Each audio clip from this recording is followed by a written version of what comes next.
prisoners of war. Throughout the Bible, and when you go back to Egypt, when we were slaves in Egypt, after we got out of captivity in Egypt, we went to go find our land, right? Out of all these other captivities, we go and find our land. But why are we still in captivity here when we're supposed to be free? Why are we still in America? Because the world is set up to destroy us. So you had a good question, and I'm going to give you the answer to what you're talking about. Go back to Deuteronomy 28:15. Deuteronomy chapter 28, verse 15. But it shall come to pass, if thou wilt not hearken unto the voice of the Lord thy God, to observe to do all his commandments and his statutes, which I command thee this day, that all these curses shall come upon thee and overtake thee. So it wasn't the white man's decision to overtake us. We had them overtake us when we didn't keep the commandments. So when we didn't keep the commandments, when we decided to do our own thing and not listen to God, God sent these people over us. Go to verse 47. Verse 47. Because thou servest not the Lord thy God with joyfulness and with gladness of heart for the abundance of all things. Therefore shalt thou serve thy enemies, which the Lord shall send against thee in hunger and in thirst. All right, so we got to serve our enemies. Now go to Psalms 83. Give me Psalms 83. Break it so out. now you can go and get the whole breakdown, brother, of how this thing is operating. How these people came together and destroyed us, right? Because you were asking how they know to come over here and come over here. How they know to set this up and do this. It's all planned. Once they figured that if we sin, they can take us over, they came up with their plan against us. Start at verse 1. Psalms 83 and verse 1. Keep not thou silent, O God, hold not thy peace, and be not still, O God. For lo, thy enemies make a tumult. Thy enemies. You hear that, brother? It's saying our enemies make a tumult against us. They had a plan. Read on. And they that hate thee have lifted up the head. So it says our enemies hate us. It said they that hate thee lift up their head. Now they saying, all right, we in control. We can take them over. Let's see who hate us. Read. They have taken crafty counsel against thy people. It says they taken crafty counsel against our people. What you think that means? Crafty counsel. Control. Think about counsel. Well, when you go to counseling, what they doing? Talking to you like they talking to you. Make some mind. It's a meeting. So they having little secret meetings. They having their little think tanks. They coming up with ways that they can destroy us. That's their crafty counsel. Read. And consulted against thy hidden ones. They have said, come and let us cut them off from being a nation. They said, come. They came together and said, look, let us cut them off from being a nation. How they cut us off from being a nation? They said, we ain't gonna call them Israelites no more. We're gonna start calling them black, Hispanics, niggas, spicks, wetbacks. We're gonna call them that. We're gonna call them redskins. And then what we're gonna do is, we ain't gonna get them the Bible to use to keep the commandments. We're gonna give them Christianity. We're gonna get the men to go to jail and be little boys. We're gonna get the women to run the households. That's how we're gonna destroy them. That's how we're gonna get them. Just look at it. Christ was a black man. He is a black man according to the Bible. Right. What they give us? They gave us these white images. And all our grandmas and granddaddies and moms had these images in the house. And you couldn't touch it. They made it special unto you. Read on. That the name of Israel may be no more in remembrance. It's the name of Israel in remembrance. Did y'all know prior to coming out here, or prior to, let's say 10 years ago, or when you were first born, did you grow up knowing that you was an Israelite? Have you ever heard that before? I got old start researching. How about you, sister? Y'all two sisters right here. Did y'all know y'all was Israelites? So read that again. Read that last part about the remembrance. Psalm chapter 83, verse 4. They have said, come and let us cut them off from being a nation, that the name of Israel may be no more in remembrance. It said, let the name of Israel be no more in remembrance. That was because of our sin, because of us not keeping the commandments. So I asked y'all a question. Y'all said y'all didn't know y'all was Israelites. So growing up, what was you called? What race of people did they say y'all come from? Hey, let me get a couple minutes of your time, bro. blacks, African Americans, right? Have y'all ever read that in the Bible of a African American black? No. What about you, sis? You ever heard of an African American in the Bible? No. So where did that term come from?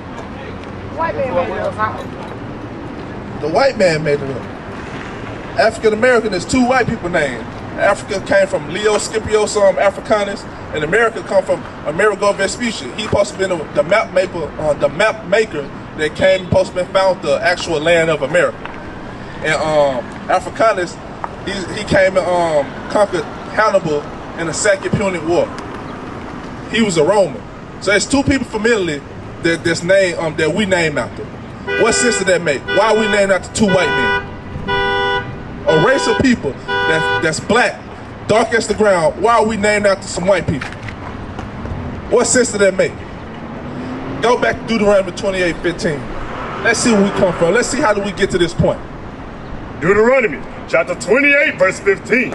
But it shall come to pass, if thou wilt not hearken unto the voice of the Lord thy God, to observe to do all his commandments and his statutes, which I command thee this day. So, what's your name, sis? Monique. What's your name?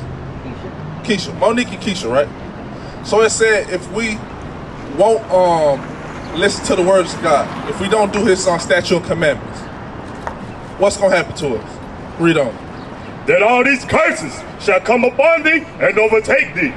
Do us as black people, not only in Birmingham, not only in America, but just all over the world, can we truly say we keep the commandments of the Lord? Let's be real. We could just say for Inslee. Inslee's a terrible neighborhood. It's red spots everywhere if you go look on the map. Just nothing but danger. Robbing, stealing, killing. We got teenage pregnancy on the rise. High school dropouts coming at an all-time high. Why is that going on in our communities? Y'all have an answer? Because it just said it, because we cursed. But why are we cursed? Because we don't follow the commandments. So in order to come out them curses, what we got to do? Obey and do what?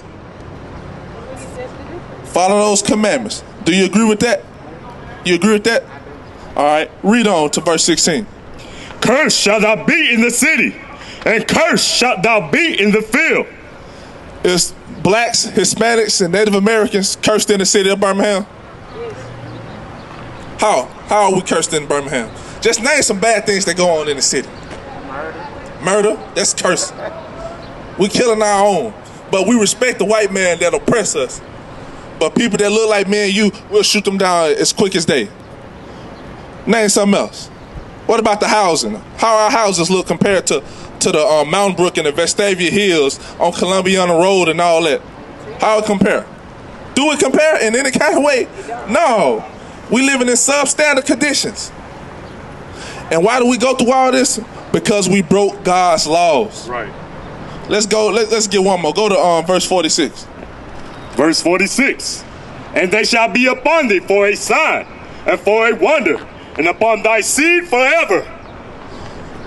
That Foot Locker sign. Why is that sign right there? Advertising. All right, advertising, let you know what the store is. So these curses on our people, they're upon us so we can know who we are in these last days. Because we just read a scripture in Psalms 83. It said that the name of Israel won't be no more in remembrance. So we won't remember who we are. How we gonna remember each other is by these laws, by these curses in the Bible. So we know that we're the Israelites because we're going through these curses. Because we got it so bad, because we started shooting each other down, because the crime rate so high. That's how we know we Israel. So it's knowing that we are Israel and we God's chosen people. Is that enough? Will that help us change our lives? All right, so let's see how we can change our lives. Give me Deuteronomy 10 and 12. Bring it out. Give me Deuteronomy 10 and 12. Let's see what we got to do. Deuteronomy chapter 10 verse 12. And now Israel, what doeth the Lord thy God require of thee? But to fear the Lord thy God, to walk in all his ways, and to love him, and to serve the Lord thy God with all thy heart and with all thy soul, to keep the commandments of the Lord So we got to learn how to keep the commandments of the Lord. We got to learn the Bible. But how can we learn the Bible? Huh? We got to study. Can we just study on our own and come up with the answers? What we got to do? Yeah, you get Acts 2. Yeah. Get that too, and then get Hebrews. Yeah. So what we got to do? So if I just open the Bible up, I didn't know three minutes ago that I was an Israelite, but now I know. I'm just opening up. I'm just studying and read, and I'm gonna get it.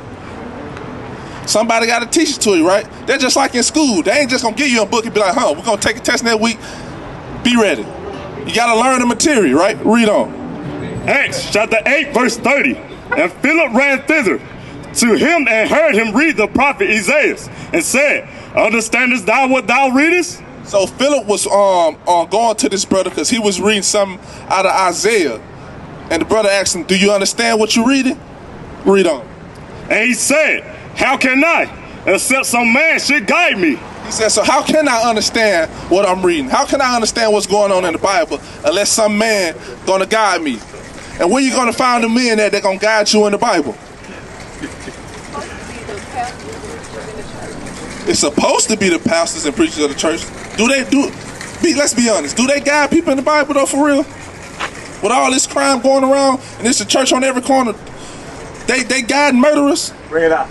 They guide the murderers to stop murdering. They going out in the communities to tell these kids and these sisters not to be out there fornicating and having sex at an early age. Is they really doing that? Some of them. Some, not too many. Read. Go to Hebrews 10. Hebrews 10. Yeah. Hebrews 10:25. Hebrews chapter 10, verse 25.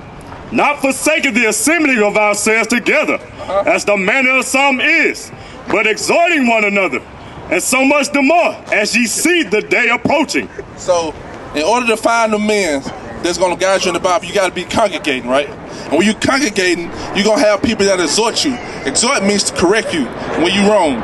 They're going to tell you what you need to be doing and what you're doing wrong. And they're going to help you. They're going to congratulate you for changing your life. Right. You know what I'm saying? They're going to build you up. They're going to tear down the negative you got going on with you, but they're going to build you up so it can be positive, right? Let's see how they can do that. Give me Leviticus 19 and 17.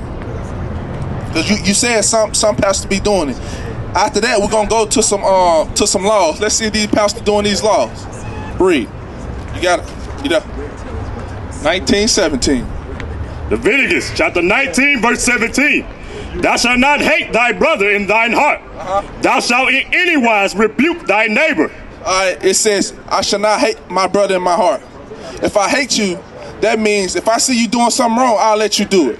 So let's say I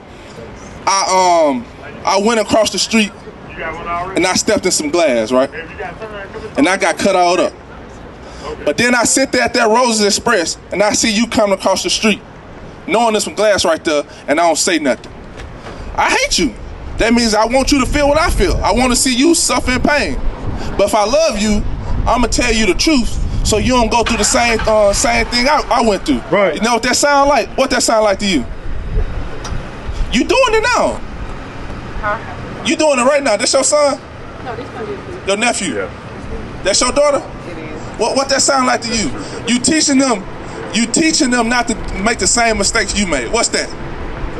That's teaching. That's parenting, right? Right. You teaching them to be better than what you were. Right. That's the same thing we're doing in this Bible. Read that again. Thou shalt not hate thy brother in thine heart. Thou shalt in any wise rebuke thy neighbor, and not suffer sin upon him. So to rebuke your neighbor is to correct them, right? So now, let's get into some laws.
Deuteronomy chapter 22, verse 5. The woman shall not wear that which pertaineth unto a man.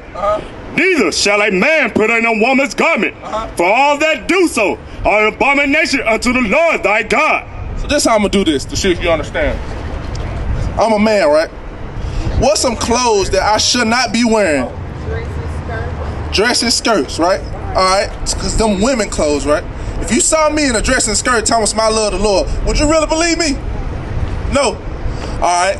So if women clothes is dresses and skirts, and a man should be wearing that, what's men clothes that women should be wearing? Are you saying women should wear pants? I'm not saying that God's saying it. That's in the Bible. That's scriptural.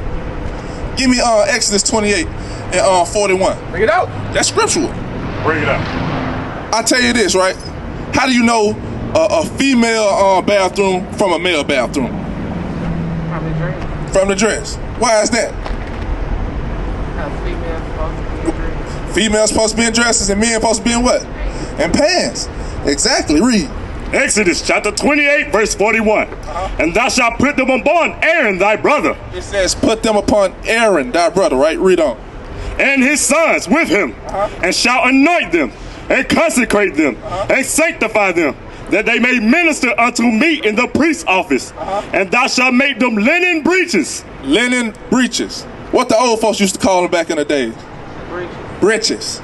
Pull them breeches up. What was breeches? Pants. And who the pants were made for? Aaron and thy sons in the priest's office. Men. Pants is for the men. Dresses and skirts is for women. Go to 1 Timothy 2 and 9. Don't run off just yet. So what that means? What that means, sis? By you knowing that pants are for men and dresses and skirts for women, what you got to start wearing?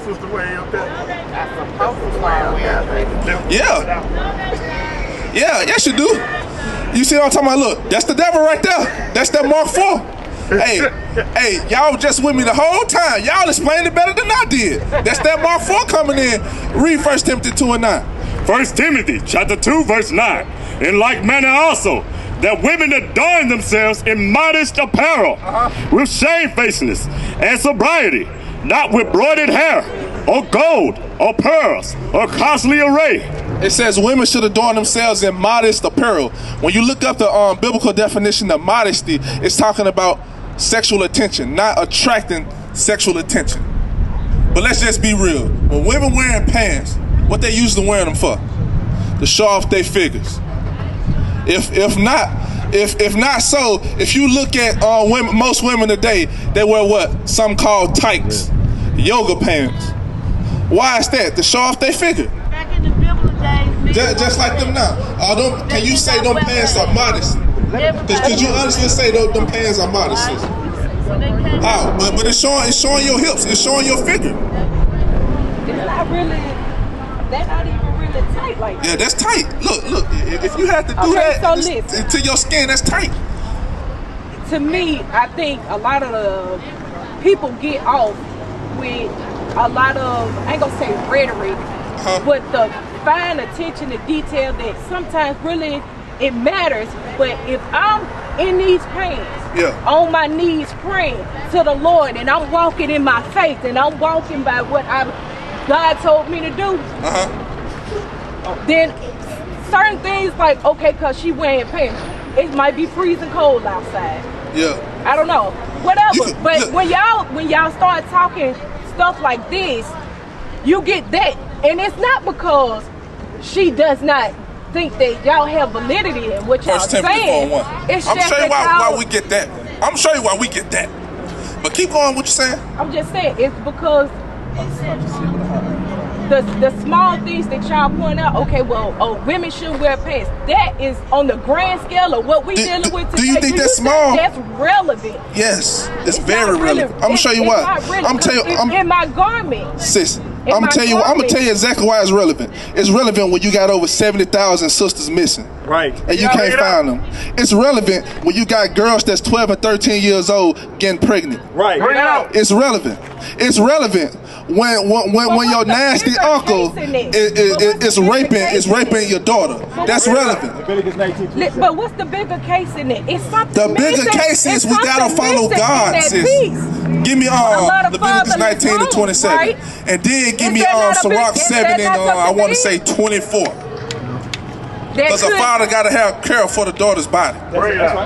But that's what you got to do in these days. We got to be real about it. I really agree with you with the modesty. I do. And I was raised in a church where you are supposed to do that. So why you not doing it, sis? But like I said, we all fall. You know what I'm saying? We pick up our cross daily. I get there. Right. I know this. But at the same time, for those things like that, it's always a bigger issue. What's the bigger issue? The fathers and the uncles and the brothers that's supposed to be keeping watch over these sisters too. Yeah. It's a lot of fatherless homes out there. You know something? Where is we keeping watch over you right now, sis. If your daughter came up missing. Leviticus chapter 19, verse 29. Bring it out. Do not prostitute thy daughter to cause her to be a whore. We keeping watch over our sisters and our daughters right now. That's exactly what we doing. Hold that, Sirach 4 and 10. Sirach 4 and 10. Go to Sirach 4 and 10 and then give me Sirach 7. That's what we doing right now. Read. Sirach chapter 14 verse Sirach chapter 4 verse 10. Be as a father unto the fatherless, and instead of a husband unto their mother. So shalt thou be as the son of the Most High, and he shall love thee more than thy mother do. So that's what we do. We be a father to the fatherless. We out here teaching our people. A lot of our people don't know. But our job is to bring you the truth. It don't matter how it feels, because the bigger picture is to keep the commandments. We already established that. That's what's got us in the condition we in, because we broke God's law. A part of God's law is for women to dress modesty in dresses and skirts, and men to wear pants. That's the bigger picture. If you're doing anything outside of that, that's sin. God says there's no sin that's bigger than the other. Right. So by you not keeping that, that's showing hatred. And what's hatred? Hatred is just like being a murderer. You know different from somebody that shot 2 or 3 people and killed them. That's what we're going over right now. Give me Sirach 7 and verse 20. Yeah, read that. Sirach chapter 7 verse 24. Yeah. Hast thou daughters, have care of their body, and show not thyself cheerful toward them. It says, has thy daughter care for their body. Right. It's a father's job to care for his daughter's body. Right. So his daughter can grow up knowing how a man should treat them. Right. Knowing the respect that she deserves. Right. A lot of men don't respect no woman wearing no pants, showing booty shorts, wearing all that to show sexual attention. They thinking, dang, let me go ahead and get at that, man. I'm gonna try to go ahead and smash that tonight. Right up. That's what's going on in their mind. But I don't see too many women that wear modest dresses, the long dresses. I tell you what, when you get married, what you gonna wear? You gonna wear some pants? I'm already married. But you married? Yeah. Did you have a? No, I didn't have a ceremony. You didn't have a ceremony? I know you thought about having one. All women think about having a ceremony. 5 years, and I had one. Yeah, you didn't have one, but you thought about having one? What you gonna wear if you had one? Let's be real. What's a dress? A dress. Why? Why a dress? Oh, it's tradition. Tradition? How many princesses you seen growing up in Cinderella and Snow White? How many the Princess and the Frog? You ever see them with some pants on? They wore a dress. Why? They royalty. Yeah. Royalty wear dresses. So that's the ultimate sign of respect for a woman. Right. You gonna get more doors open for you. You probably even get your food or something paid for you just because you dressed in their modesty. Just because they see women. They see a real woman. And that's rare to find these days. You know what most of these sisters talking about? You can't come to me unless you got $100,000 in the bank. You know what I'm saying? You got to be a scammer. You got to be this and that. Hot girl summer. Hot girl summer. Toes out, hoes out. This was going on. This was going on in our communities. That's true. So let's think about this, right? If a sister that wear pants, you know what I'm saying, that's they got the little booty shorts on, if they say they're real women, and then you got a sister that's selling her body down the street wearing the exact same clothes, how are men gonna tell the difference? Right out. Hey, Baruch 6 and 10. Go to that, Baruch 6 and 10. Give me Baruch 6 and 10. And then give me, what I want? 1 Corinthians, what is it, 14:33? Communication, even communication. 15:33, yeah. Read that. Baruch chapter 6 verse 10. Sometimes also the priests convey from their gods gold and silver and bestow it upon themselves. Read on. Yea, they will give thereof to the common harlots and deck them as men with garments, being gods of silver and gods of gold and wood. Read that over from the top. Yea, they will give thereof. They will give thereof to the common harlots and deck them as men with garments, being gods of silver and gods of gold and wood. Read on. Yet cannot these gods save themselves from rust and moss, though they be covered with purple rain. Oh, that's good. So what's basically what I'm getting from it The is harlots was dressed like men. right. So they got harlots dressing like men. Yeah. They wearing pants, you know, Yeah. basically. So these sisters weren't respectable sisters. They weren't sisters of renown. They weren't sisters you can say like, hey, I can look up to be her. But the sisters today that most kids want to be like is Cardi B, Megan Thee Stallion, Nicki Minaj. What's her name? What the girl name? Let me be your woman. What's her name? Anyway, all of them up to no good. Give me that at 1 Corinthians. 1 Corinthians chapter 15 verse 33. Be not deceived. Evil communications corrupt good manners. Said, don't be deceived. Don't be fooled about what you see out here in social media. Don't be fooled about what you see on the TV. Right. Cause a lot of that stuff right there is TV doctrine.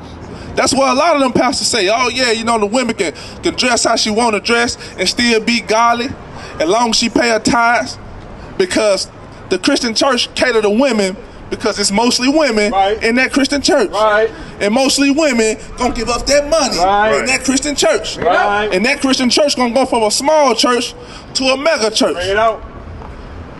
And that's where they come from. It's a money scheme for them. They're not really out here telling the truth, because the truth hurts. Bring it out. When you tell the truth, you're gonna offend some people. You saw soon I brought them scripture out about them pants. The woman, oh yeah, I gotta go ahead and go now. I gotta be on my way. She was there all that time. We talking about all that goodness and how we fail and how we can come back keeping the commandments. Right. Then we brought them commandments out. It was time to dip. What is nation?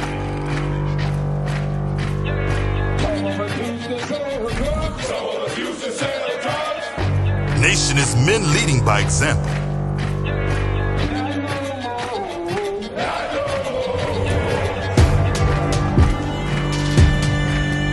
Nation is family.